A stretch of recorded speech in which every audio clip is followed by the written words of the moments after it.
been in mental hospitals and crisis units. I've been in detoxes and rehabs. I've been in jail. It's those reasons that Dr. William Wall says he's qualified for his job. He works at Meridian Behavioral Health Care in Gainesville, helping people with mental illness in jails, just like he was once too. I've come back and I've gotten well. You know, I still Bipolar disorder and drug addiction, he had a breakdown and lost his job as an English professor at Santa Fe College 10 years ago. I used to be a real burden on society. So, because everybody was spending money on me to keep me functional. Now I give back. Florida ranks 49th in funding per person on mental health services. In 2012, the U.S. average was about $125.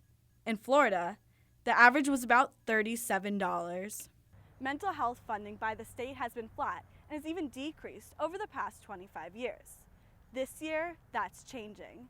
Governor Rick Scott is creating a pilot program in Alachua County to study services by mental health providers like Meridian and how to best fund them.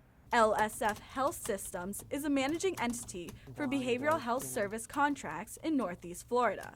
They were chosen by the governor's office to oversee the pilot program. He chose Alachua because it represents more of a rural setting.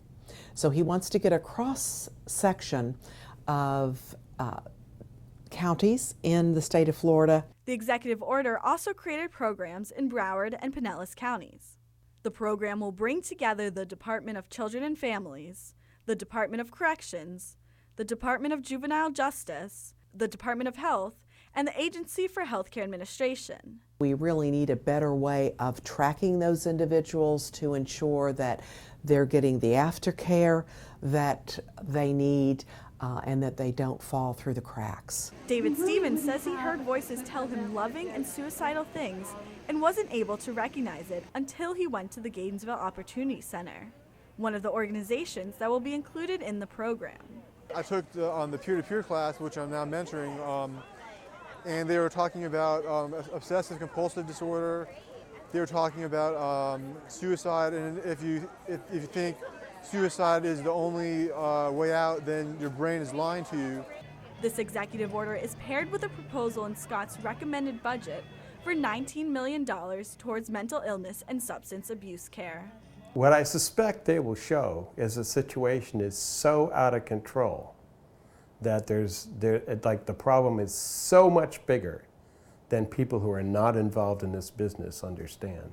Meridian operates on a $30 million budget funded from county, state, federal, and private sources.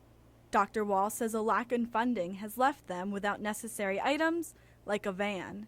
I like to say that Meridian is a place where people go that help people that nobody else will, because that was true for me. The proposal is to be voted on by the Florida legislature in January. Jenny Tittner, WUFT News.